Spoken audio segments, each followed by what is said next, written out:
ನಿಮಗೆ ಹೊಟ್ಟೆ ಉರಿ, ಎದೆ ಉರಿ ಅಥವಾ ಗಂಟ್ಲಲ್ಲಿ ಉರಿ ಬರ್ತಾ ಇದೆಯಾ?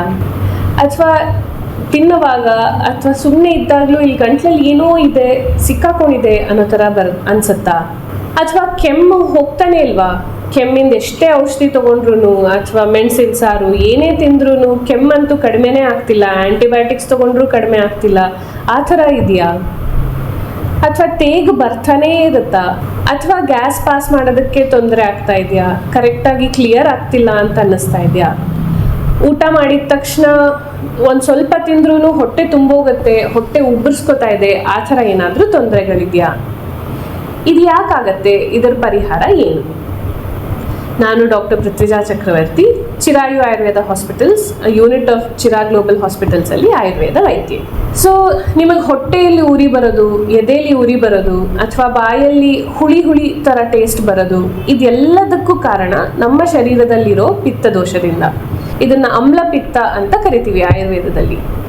ನಮ್ಮ ಎಲ್ಲರ ಶರೀರದಲ್ಲೂ ವಾಯು, ಪಿತ್ತ ಮತ್ತು ಕಫದೋಷಗಳು ಯಾವಾಗ ಡಿಸ್ಟರ್ಬ್ ಆಗುತ್ತೋ, ಯಾವಾಗ ಸಮತೋಲನದಲ್ಲಿ ಇರೋದಿಲ್ವೋ ಆವಾಗ ಇದೆಲ್ಲ ತೊಂದರೆಗಳು ಶುರು ಆಗುತ್ತೆ. ಸೊ ಈ ಉರಿ ಎಲ್ಲ ಪಿತ್ತ ದೋಷದಿಂದ ಹೇಗೆ ಬರುತ್ತೋ ಹಾಗೆ ಕಂಟಿನ್ಯೂಸ್ ಆಗಿ ಮತ್ತೆ ಮತ್ತೆ ತೇಗು ಬರ್ತಾ ಇರೋದು ಅಥವಾ ಹೊಟ್ಟೆ ಉಬ್ಬರಿಸ್ಕೊಳ್ಳೋದು ಇದೆಲ್ಲ ವಾತ ದೋಷದಿಂದ ಬರುತ್ತೆ. ಮತ್ತು ಡೈಜೆಷನ್ ಕರೆಕ್ಟಾಗಿ ಆಗ್ತಿಲ್ಲ, ಏನೋ ಹೊಟ್ಟೆ ಭಾರ ಅನ್ನಿಸ್ತಾ ಇದೆ, ಸ್ವಲ್ಪ ತಿಂದ್ರೇ ಹೊಟ್ಟೆ ತುಂಬ್ದಂಗೆ ಆಗ್ಬಿಡ್ತಾ ಇದೆ, ಇದೆಲ್ಲ ಕಫದೋಷದಿಂದ ಬರುವಂಥ ತೊಂದರೆಗಳು. ಸೊ ಇದೆಲ್ಲ ಯಾವ ದೋಷಗಳಿಂದ ಬಂದಿದೆ ಅಂತ ತಿಳ್ಕೊಂಡು, ನಿಮ್ಮ ಪ್ರಕೃತಿ ಏನು ಅಂತ ತಿಳ್ಕೊಂಡು ಅದಕ್ಕೆ ಸರಿಯಾದ ಪರಿಹಾರಗಳನ್ನು ಇಲ್ಲಿ ನೀವು ಚಿರಾಯುದಲ್ಲಿ ಕಂಡುಕೊಳ್ಬಹುದು.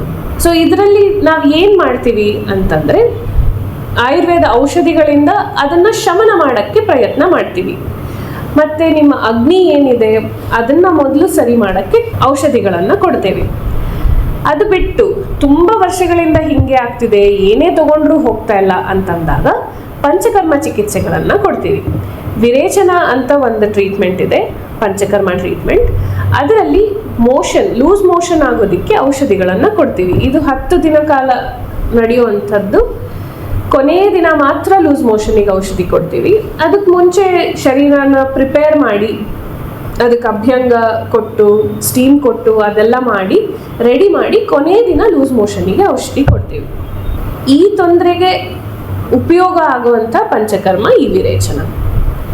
ಮತ್ತು ಕೆಲವರಲ್ಲಿ ನಾವು ಅಬ್ಸರ್ವ್ ಮಾಡಿರೋದು ಏನಂದರೆ, ಕೆಮ್ಮು ಏನೇ ಮಾಡಿದ್ರೂ ಕಡಿಮೆ ಆಗ್ತಿರೋದಿಲ್ಲ. ಅದು ಕೂಡ ಈ ಅಸಿಡಿಟಿ ತೊಂದರೆಯಿಂದನೇ ಆಗ್ತಿರಬಹುದು. ಸೊ ಅದು ಏನಾಗಿದೆ ಅಂತ ಕರೆಕ್ಟಾಗಿ ಬಂದು ಪರೀಕ್ಷೆ ಮಾಡಿಸ್ಕೊಂಡು ಅದಕ್ಕೆ ಪರಿಹಾರಗಳನ್ನು ಕಂಡುಕೊಳ್ಳಿ.